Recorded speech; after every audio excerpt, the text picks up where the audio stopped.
سلام کوچولو، تو هنوز چپاتو خیس میکنی؟ سارا وقتی دید آنها دونالد را مسخره میکنند عصبانی شد. خجالتی تر از آن بود که بتونه مداخله کنه، بنابراین سعی کرد توجه نکند که چه اتفاقی میافتد.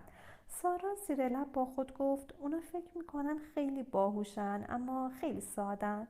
دوتا از پسرهای همکلاسی سارا که همیشه با هم بودند داشتند دونالد را که تازه فقط چند روزی بود که به این مدرسه آمده بود مسخره میکردند.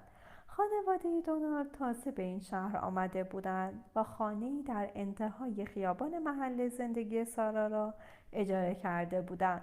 آن خانه مدتها خالی بود و مادر سارا خوشحال بود که بالاخره کسی در آن خانه زندگی می کند. وقتی کامیون اسباب‌کشی هنوز تخلیه نشده بود، سارا متوجه شد یک دست مبلمان کهنه تنها اسبابی هست که آنها دارند. این که در جایی تازه وارد باشید کسی را نشناسید به قدر کافی سخته، چه رسد به اینکه این بچه‌های قلدر هم بخوان اذیتت کنند.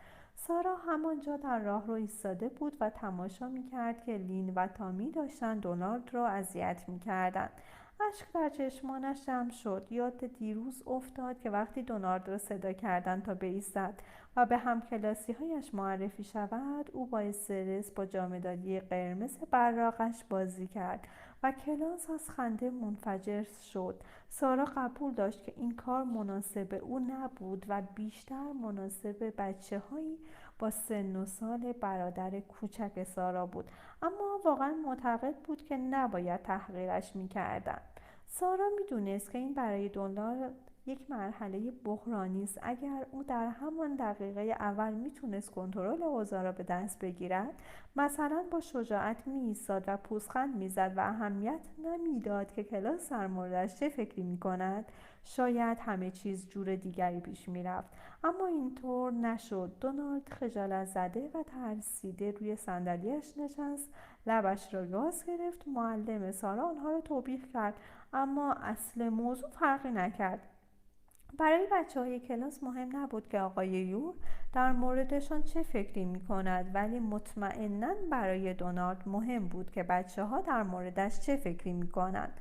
دیروز وقتی دونالد از کلاس خارج شد، سارا او را دید که جامه‌داری براق جدیدش را داخل سطل زباله کنار در انداخت. وقتی دونالد از آنجا دور شد، سارا یواشکی آن را برداشت و داخل کیفش گذاشت. سارا نگاه کرد و دید که تامی و لین از راهرو بیرون رفتند. بعد گوش کرد تا مطمئن شود که از پله‌ها پایین رفتند.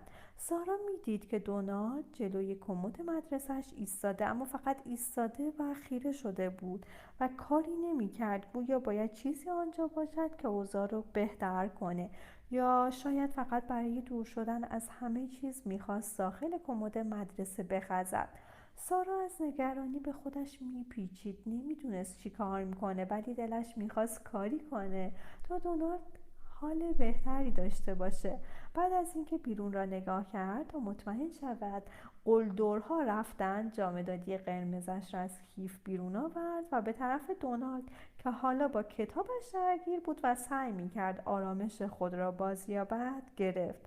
سارا با سادگی گفت سلام دونالد، دیروز که انداختیش دور این جامدادی رو دیدمش. من فکر میکنم خیلی قشنگه، فکر میکنم بهتره نگهش داری. دونالد او را عقب زد و گفت نه، من نمیخوامش. سارا شوکه شد. یک قدم به عقب رفت و سعی کرد تعادلش را حفظ کند.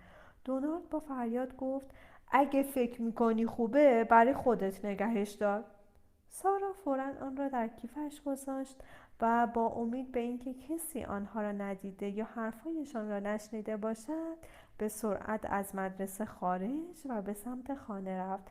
سارا خودش را سرزنش کرد. آخه چرا من دخالت کردم؟ چرا این چیزا رو یاد نگرفتم؟